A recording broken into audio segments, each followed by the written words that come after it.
the somewhat more clean but still messy room. Welcome to Pop-O-Holics, show about hot takes, hot and hot tasty pancakes, where we do things a bit different around here. I'm your host, Spider Boy, aka Christian Katie, and I'm joined as always by my two best friends, Chris Conkling and Brian Dupree.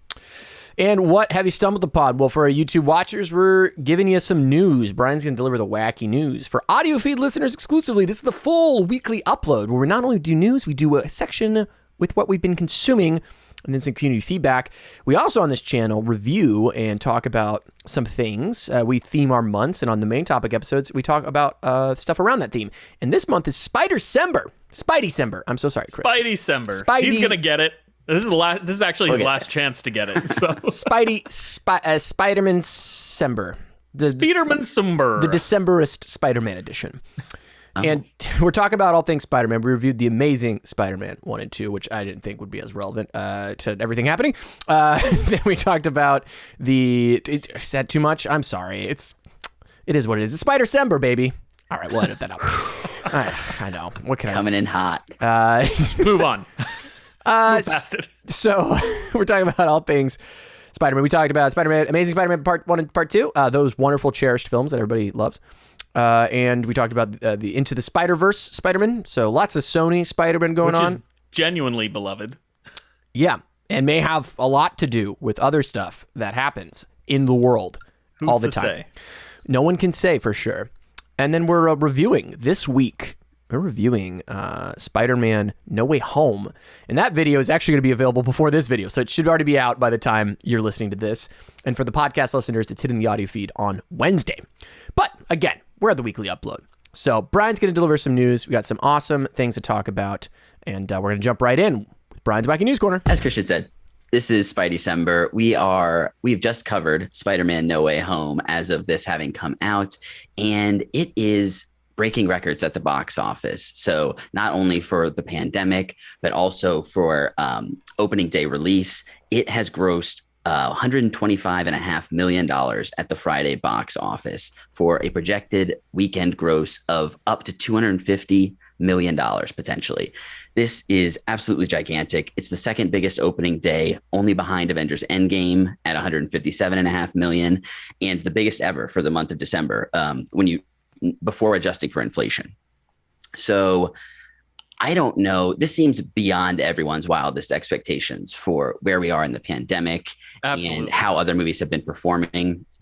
Even movies that, obviously didn't have as much baggage coming into them in terms of this movie had a gigantic marketing budget. I've heard something like $200 million potentially, which I'm not sure if that's true, but a huge swing, obviously, in more ways than one for the studios here.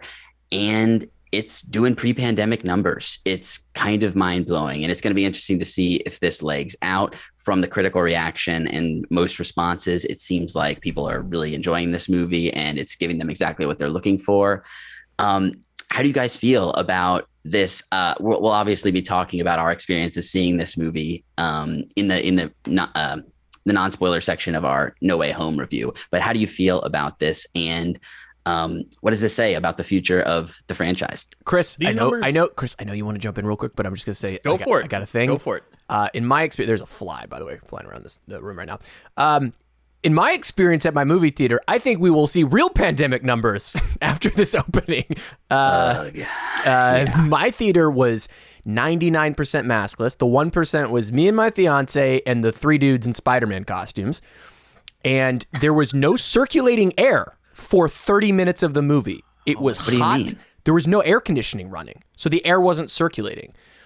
It was quite astounding, and nobody at the theater, barely anybody in the major part of the theater was wearing a mask. So, and especially with the Omicron coming along, with how contagious it can be. We're hearing reports that it may be less it's more infectious, but more mild. That's the early reports, but we'll see. But I would be curious to see 2 weeks from now if they're able to draw back to some sort of event, because it seemed it was the most post-pandemic experience in more ways than one. And I'm a little concerned about that. Well, I texted you guys when I pulled up to my showing, and I said, this day is going to forever be known as the Spider-Man Holiday Super Spreader event. because as I was sitting in my car waiting for the people that I was going to see the movie with to arrive, I was just watching people walk into the theater. And yes, they were outside, so none of them were wearing masks. Some of them did end up putting masks on by the time we got into the theater. But I was just looking at the sheer number of people, the number of cars in the parking lot, and the number of people I saw wearing masks or not wearing masks. And all I have to say is, like, be safe when you're going to go see this movie, you know? The three of us are fully vaccinated, fully boosted. We mask up when we go out. So, I mean, like, statistically, we are less likely to get it, but who's to say after this weekend? I know that's terrible to say, but to speak about the numbers and not about the impending horror that might befall us in the coming weeks. These numbers are insane. I'm really excited for movie theaters, and I'm sure theater owners are incredibly excited about how this movie is doing, because, like you said, Brian, these are pre-pandemic numbers. Like, people are going to see Spider-Man in droves as if there is not a pandemic taking place. And I have to be totally honest, like, I'm surprised, but also not surprised, because if there was ever a franchise or even a character to be able to accomplish this, it would have to be Spider-Man. Like, I don't even think Batman could accomplish the types of revenue, or the amount of revenue that we're seeing come out of the opening weekend for this movie. Like, if the Batman had come out, I don't think we would have seen the same numbers. But this is Spider-Man No Way Home, and just the buzz about this movie, I'm not surprised that it's making so much money. I'm worried, but I'm not surprised. Yeah, this is an event movie, right? It's up there with some of the biggest swings that Marvel has done, undeniably, you know, however you look at it. Pun intended. Right. But I will say it could be at the cost of a bunch of other titles. Guillermo del Toro's Nightmare Alley is really underperforming, as well as West Side Story had a huge drop off only 1 week on the IMAX screens, which is inevitably going to affect how well these movies can do. So it is a bit of a bummer on that front in terms of this completely taking all of the landscape for where movies can screen. But, you know, it is great to see that movies aren't dead, and they're not going to be dead for any time, even in the midst of this, frankly, terrifying situation that we're in. So moving into our kind of next set of news here, because Marvel fans are so weak, they need to be told from above, from on high. I think you're reading way too much into this, bro. No, I mean, I know what you're going to say, and I know what the Brian, quote is. You're absolutely right. But we have gotten clarification from Kevin Feige that Marvel and Sony are holding hands again. They will be continuing to work on Spider-Man together, and the Church of Feige can chug on successfully. Without getting into anything, obviously this movie, regardless of this having been said, it was obvious they're going to do more with the way this movie is performing. But are you guys excited for the future of this collaboration and them working more hand in hand than ever before? Yes. After the way, I mean, we're going to talk about this in our review of No Way Home, but the way in which this movie ends makes me extremely excited for How does it end, the future of this franchise. We can't say just yet, but we will say in our Spider-Man. It ends with a trailer for Doctor Strange 2. It does end with a trailer for Doctor Strange. Spoilers, Brian. That's not a spoiler. So yeah, I'm incredibly excited for the future of this franchise, and you know, I'll get into why in our review, but I'll leave it at that. And in terms of Kevin Feige saying, like, he wanted to announce that yes, they are developing the fourth Spider-Man movie with Sony currently to prevent the separation trauma that we experienced after Far From Home. Look, man, if he hadn't said separation trauma, I probably wouldn't have brought this up at all. I know. I will say this, and if it's not apparent by looking behind me, I'm a giant Marvel / Spidey fan. And after Far From Home came out, you know, days after that, Sony announced that they were no longer going to be working with Disney and Marvel Studios. And while yes, that was a blow, they wanted and a that cut. disappointment, And Far From Home had yet to make $1 billion. So of course, after that movie makes $1 billion, they're like, well, we'll continue this deal.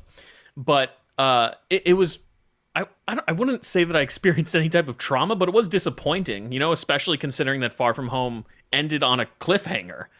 So thinking at the time that we weren't going to get at least a conclusion to Tom Holland's story was definitely disappointing.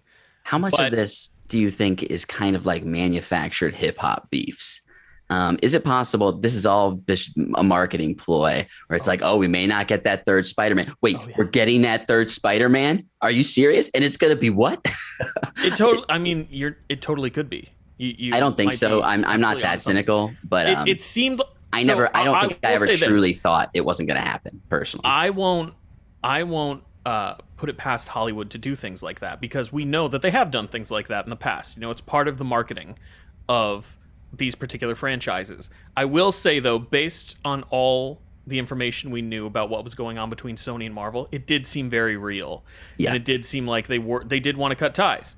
But, you know, a month later or so, they were able to come to some type of conclusion and figure out a deal that worked for both parties. So I don't know if that was kind of manufactured to lean into the marketing of Far From Home. Okay. But this is what it is. It's like Jay-Z and Beyonce having real marital troubles, and then a couple years later putting out Lemonade and 444 that hashes them out beautifully and artistically. Okay, I think I'm following. It's just like that, Brian. Yeah, we can't really say much more beyond that because I do think there's interesting stuff to go into in regards to how the film ends. So look forward to our review, which, again, if you're watching this on YouTube, was yesterday. And if you're listening to the podcast and you want the audio feed, it's going to be on Wednesday. So Wednesday. Yeah. Time is weird, you know.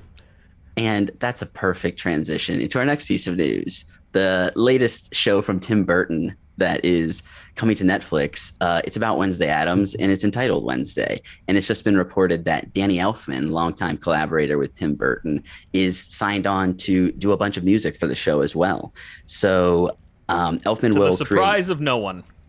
Well, it's funny because looking back on the 1990s Addams Family movies, which were not directed by Burton, they were directed by, let me get this right, Barry Sonnenfeld. He directed both of those.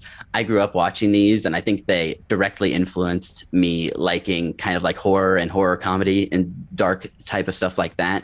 But looking back on them, the aesthetic is very Tim Burton, and I kind of almost would have thought that Tim Burton had done this. So Definitely. This is a perfect pairing. So Wednesday, we talked about it, I think, when it first got announced back in February. But this show stars Jenna Ortega as Wednesday, and is a supernaturally infused mystery charting Wednesday Addams' years as a student at Nevermore Academy. She attempts to master her emerging psychic ability, thwart a monstrous killing spree that has terrorized the local town, and solve the supernatural mystery that embroiled her parents 25 years ago.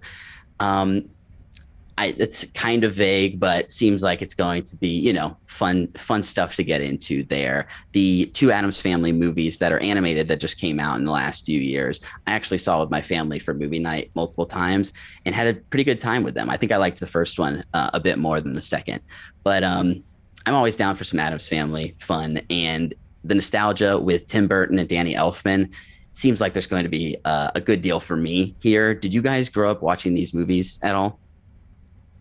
Not so much. I've seen bits and pieces of both of the films, you know, on television over the course of my childhood, but they weren't like staples in my household or anything like that. But I do have to say about the Wednesday show, like, I like the Addams Family.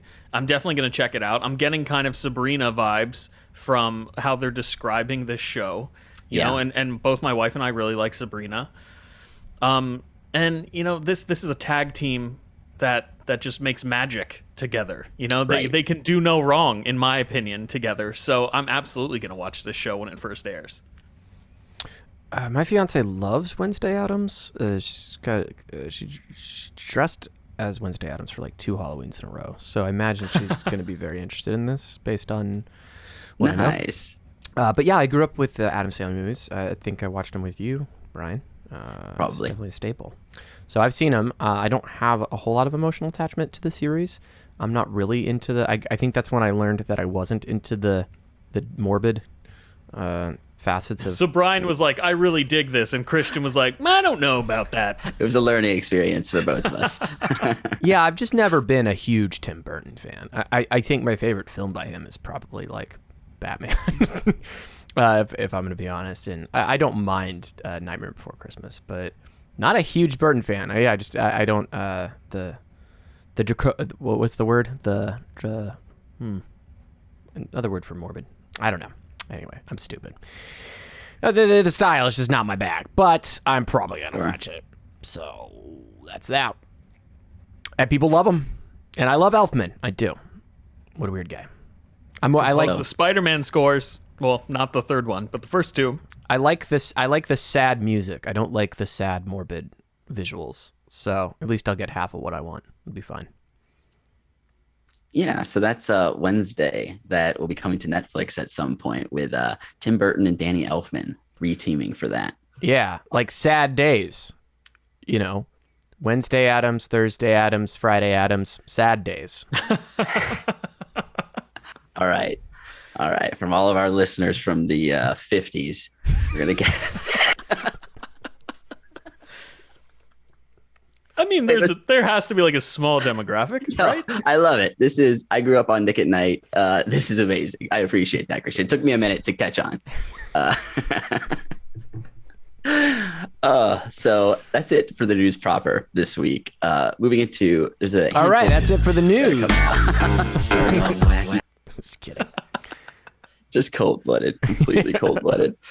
Oh, goodness. So being the Ricardos, the latest movie written and directed by Aaron Sorkin, which follows Lucille Ball and Desi Amaz, played by Nicole Kidman and Javier Bardem. Basically, throughout the course of a week, it's framed around the course of a week as a single episode of the show that they're currently running, I Love Lucy, is being put together. Sorkin uses a kind of interesting framing device that I'm not going to get into to tell this story that allows them to hop around in time a little bit so we can get some other context. I'll be talking about it and what we've been consuming. I could have talked about when this came out in limited release a couple weeks ago, but these days I never know if limited release means just New York and LA or if it means like some AMCs. So it's going to be coming out for streaming on Prime Video this Tuesday.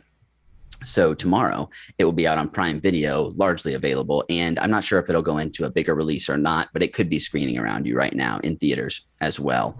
That's being the Ricardos. And you saw that, so there'll be more to come on that in our for audio feed listeners in our what we've been consuming, right? Yes. Yep. I'll be giving my review on that in just a little bit. So we've also got The Matrix Resurrections coming to theaters and HBO Max this Wednesday. Woot. So I'm not going to say all too much about this. It's written and directed by Lana Wachowski, one of the two Wachowski siblings who directed the first trilogy. And it has coming back Keanu Reeves, Carrie-Anne Moss, Lambert Wilson, and Jada Pinkett Smith, with new members Yahya Abdul-Mateen II, Jessica Henwick, Jonathan Groff, Neil Patrick Harris, Priyanka Chopra Jones, and Christina Ricci. So huge star-studded cast. The trailers, I haven't seen the latest trailer, but the first trailer had me really excited and kind of hyped up for a new take on this undeniably classic story, The Matrix, the first one at least. And yeah, I think we'll be talking about this in some capacity sometime next year at this point, once we're talking about what we've been consuming. But I'm really looking forward to checking this out. And the fact that it's going to be on HBO Max, it's one of the last ones, I think, that is a part of this release strategy. Yeah, coming out at the tail end of the year. Yeah, it'll be nice for the holidays, especially with the state of the pandemic, to be able to watch this one at home. If you're not. WB's never going to make that mistake again. We'll see. But that's January 1st rolls around and they're like, guess what, guys? We're releasing our entire film slate of 2022 on HBO Max and in theaters. Yeah, no, it's hard to imagine. And I've seen some stuff that I don't think it was some things that I think on Disney's side, Blue Beetle just got announced as getting a theatrical release. I believe that it was originally going to be going to Disney Plus. So things are definitely changing in that regard. I'm so excited for this movie. There's been mixed reviews from the early screenings. Yeah. But it's got a lot on its plate. I'm thinking I'm going to like it quite a bit, just because I love the talent behind it, and I usually give the Wachowskis the benefit of the doubt. I'm a fan of Cloud Atlas and Speed Racer, which are movies that are critically divisive, so I tend to align with their sensibilities. And I did play. I'll talk about it when I've been consuming, because the quick hit section, I didn't put it on there, but I played the Unreal 5 Matrix demo, which I'm excited to talk about, which is a very interesting experience in our quick hit section. Yes, that's the Matrix Resurrections that'll be in theaters and HBO Max this Wednesday. We've also got a movie that feels like it came out 3 or 4 years ago with how long I've been seeing trailers for it. But The King's Man is finally going to be coming out. This is directed by Matthew Vaughn from a screenplay that he co-wrote with Karl Gajdusic and a story by Vaughn himself. This is the third in a series in the Kingsman trilogy, but it serves as a prequel. And all of these are based off of the comic book, The Secret Service by Mark Miller. I've only seen the first of these two movies. The second one I've heard is not as good, but I'm definitely going to check it out prior to going into this one, because even though I'm very tired of this trailer, I've been kind of interested in it from the start conceptually, and the aesthetic looks like a solid action movie. So looks like a lot of fun. Yeah, I think there's going to be plenty to like here. The premise of this movie is, as a collection of history's worst tyrants and criminal masterminds gather to plot a war to wipe out millions, one man and his protege must race against time to stop him. So classic big Bondian level threat that will maybe be thwarted by the King's Man himself. This stars Ray Fiennes, Gemma Arterton, Reese Ifans. Am I mispronouncing his name? I apologize. I don't think we ever say it right. Yeah, I don't know if we've ever pronounced it the correct way, and we've said multiple ways. I should have looked it up. I apologize. Matthew Good, Tom Hollander, and many others. And wait, Tom Holland? Tom Hollander, not Tom Holland in this one. Is that his dad? Could be. Maybe a distant and great-grandfather Tom Hollandist. Yes, exactly. On fire tonight, boys. On fire. What a joke. What a joke. I've had plenty of sleep. Half my face is tingling, and is that a bad sign? Oh, we God. might need to sign off if that's the case. We're going to call 911 real quick. That's The King's Man that is coming only in theaters this Wednesday. Finally, something that's coming to Netflix that we've talked about is Adam McKay's latest movie, Don't Look Up. So the plot of this is two low-level astronomers must go on a giant media tour to warn mankind of an approaching comet that will destroy planet Earth. This was written and directed by Adam McKay and stars Leonardo DiCaprio and Jennifer Lawrence in the two leading roles, but it also has a huge variety of other people: Rob Morgan, Jonah Hill, Mark Rylance, Tyler Perry, Ron Perlman, Timothy Chalamet, Ariana Grande, Scott Mescudi, aka Kid Cudi, Himesh Patel, and Kate Blanchett, Meryl Streep, Melanie Linsky. It's got everyone in this movie, and this is another one that would have been easier just to list who isn't in it. Yeah, right, exactly. What giant names are not in it? That's way too many people, bro. There's That's 6 billion people on this planet. Makes no sense at all. Makes no sense. This one's coming to Netflix. This is another one that has had a bit of mixed reviews, I think. I'm looking forward to it. I've seen someone compare it to Doctor Strangelove, and I would never go into a movie expecting it to compare to Doctor Strangelove. But I'm still looking forward to this one with the cast, Adam McKay. I tend to enjoy his stuff. So that's Don't Look Up. That'll be on Netflix this Friday. Two jokes. That's it for the news. 2 jokes. Drop them on us. Chris, I'll restate your joke, but better. Don't look up. More like, don't look up all the actors, because it's going to take too long. Okay? And Doctor Strangelove, the ending to the Doctor Strange trilogy, that hasn't been released yet. Oh my God. Very nice. Very nice. Doctor Strangelove. Doctor Strangelove and Thunder. Yeah. Mm-hmm. Yep. You got it. There it is. There it is. Workshop to completion. That's going to do it for the news. Brian, thank you for bringing the Wacky News Corner. Okay, we don't do that. We don't tail end. Do the outro. We don't do outros, but I had to complete the joke. All right, that's going to do it for the YouTube section. Wow, we were under 30 for that one. was pretty tight. You That know was a why? tight one. Because we're excited to talk about Spider-Man later, which We are. I concur. Dr. Connors, I concur. Do you concur, Doctor? Doctor, I concur. Cool. That's going to do it for that. If you're on the YouTube feed, then we're going to be doing our sign-off here. So, gentlemen, where can people find more of your work on the internet? Loyal viewers and listeners, you can find me on Twitter at Chris Conkling, talking about all things nerdy, comic books, television, movies, video games, collectibles. If it's nerdy, I'm talking about it. And you can find me at True Pop-O-Holic. Dear viewers, listeners, smellers, sensors, and tasters, you can find my band at Midnight Satire, a not-so-serious man streaming now. Very exciting. Let me know what you think of it. And you can find more of this podcast by, again, going to the link tree in the show notes. It'll take you all over social media, so you can connect with us there. We have fun polls. We got the results of our monthly poll Coming at the up in our audio. Spider-Man No Way Home episode. Yeah. Oh, you're going to drop it there? No, we are Sorry. I don't know what's happening anymore. We're going to drop it in the weekly upload because I'm a dum-dum. No, that's all good. Look forward to it.